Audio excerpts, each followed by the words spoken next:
The Anunnaki and Humanity, Unveiling Ancient Mysteries by Astro Legends TV.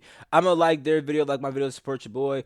I'll probably be pausing a lot in this video because usually they get people when they mention the Anunnaki get a whole bunch of stuff wrong. I'm not gonna cap. Did you know the oldest ancient text in the world, called the Seven Tablets of Creation, mentions that humans were created by immortal aliens of highly advanced technology? They descended upon Earth 400,000 years ago. These cosmic visitors.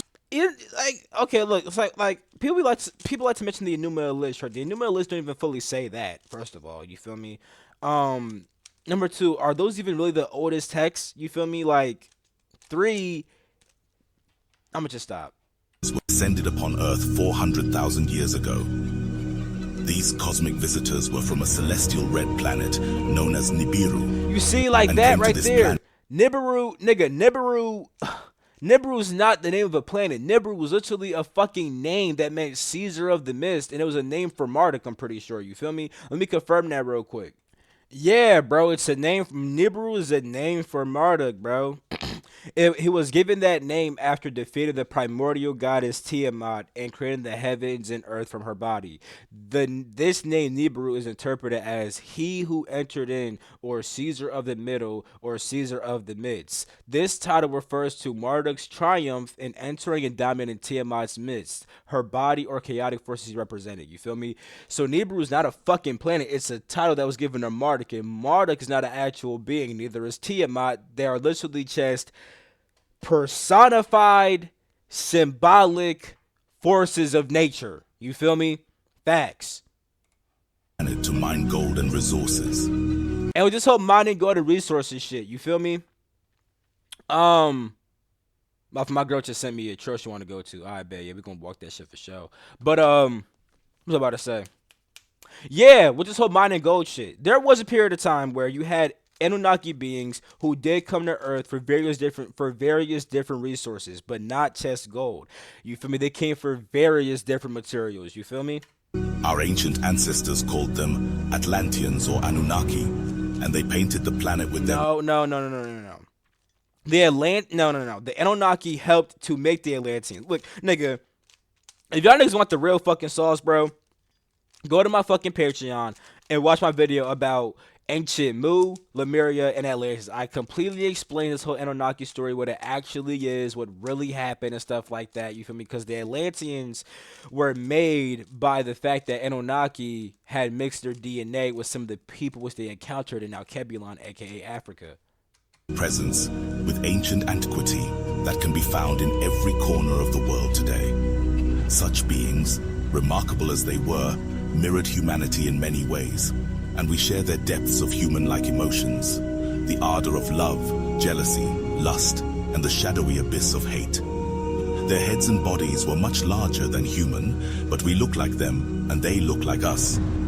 They had technological weapons so advanced that it seemed to our ancient ancestors as magic. Among these ethereal beings, a monarchical family claimed Earth and masqueraded as gods once man was created.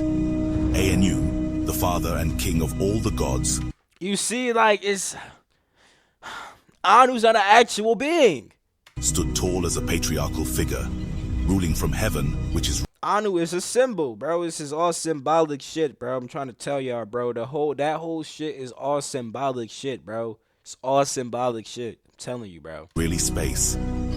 On Earth, his two sons and daughter ruled the planet and followed Anu's commands.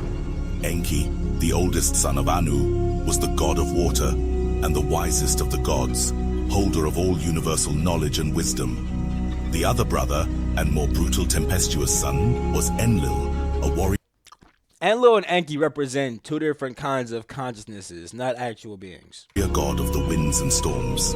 Enlil commanded storms, floods, and winds, embodying the very essence of nature's fury. Throughout the sacred text, Enki and Enlil were always conflicting and battling each other. Enki wanted to be compassionate towards humanity. It's the same with like any other fucking story, bro. Like, my nigga, you have, for example, Osiris and Set. You feel me? They're not actual beings that were arguing over real shit, nigga. They're just supposed to represent dualistic consciousness, bro. You have soul and ego. You feel me? Like it's like literally several different God and the devil. You feel me? Like every fucking text has this shit where you have these two conflicting consciousnesses. And with fucking Asar and fucking Set, aka Osiris and Set, they're also brothers too, mind you. This is what they do to symbolize that they're two aspects of the same consciousness. You feel me? They represent two polarities of consciousness. You feel me? And Enlil wanted to keep them enslaved and eventually kill them off. And then there was the daughter and sister Ishtar, also known as Isis in Egyptian mythology. Oh my god. A celestial muse who embodied beauty, justice, wisdom, and the fierce allure of war. But the cosmos itself harbored unrest. Laboring masses of the working class Anunnaki toiled upon the moon and Mars. These beings yearned for solace on Earth that the royals claimed. They began a rebellion against the gods. They fell from Mars and the moon in their spaceships, cascading to Earth like fallen angels of the Bible, ushering in a cosmic confrontation. In this celestial crossroads, Enki, a master of creation, embarked on a daring quest with his sister Isis. A symphony of science and artistry led him to a prime solution: the creation of a new race, one molded from terrestrial clay and celestial essence of them, mixed with the earthly primate in the jungle. This race could stop the rebellion and bear the workload of the working class, Anunnaki. By his side, Isis, a sorceress of genetics, conjured life in her laboratory with deft expertise, seeking to weave humanity into existence. However, the path to creation proved arduous, fraught with trials and errors. Amidst this cosmic dance, Isis performed a masterpiece of her own, inserting the primate's eggs into her own womb, giving birth to the first human, Adamu, within a 10-month period. From Adam's core, they extracted his DNA and cloned the genetic material into XX chromosomes, giving rise to Eve, the first human woman, Adam's counterpart who can procreate, completing the grand composition for the multiplying of the race. The very word Genesis means generations of Isis, a testament to her role in birthing humankind as master geneticist and mother of modern humans.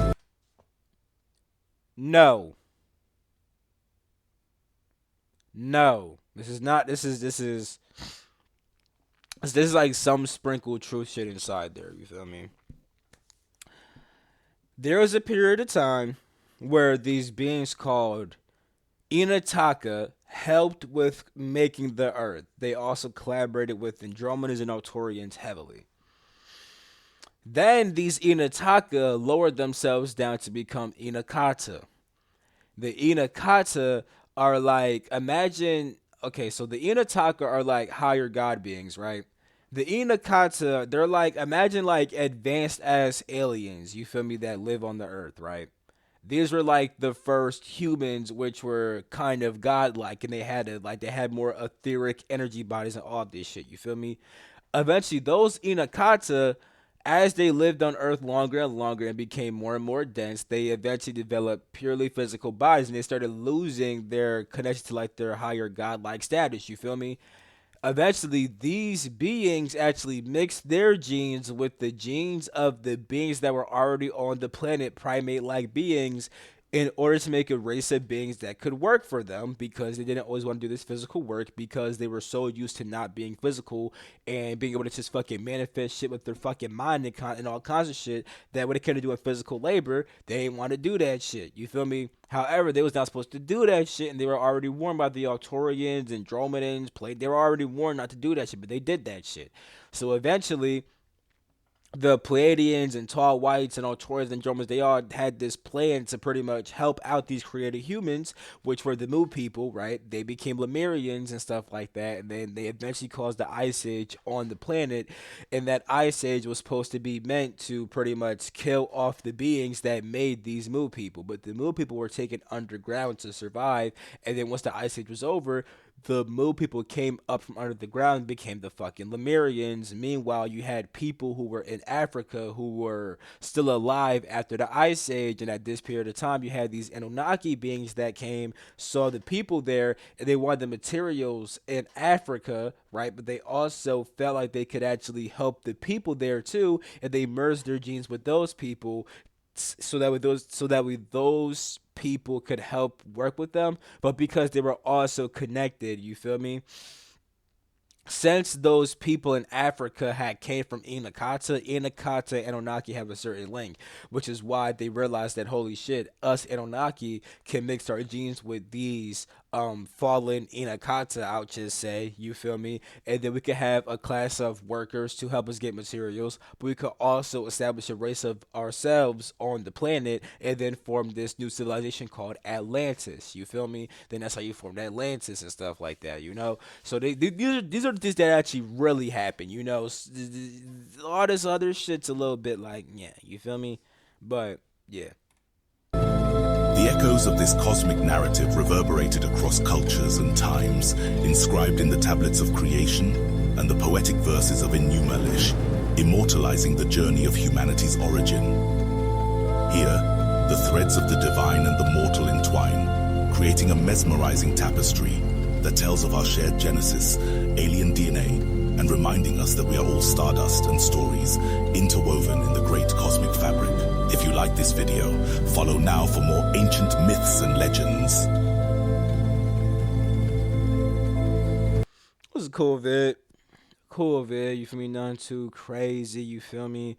I had to step in and really correct a lot of stuff because you know how they be with the Anunnaki. They don't be fully knowing what they talk about the Anunnaki. But I'm gonna end the video right there. I love you all. I'm gonna catch my next video. Subscribe, like my video. Peace. The freak out.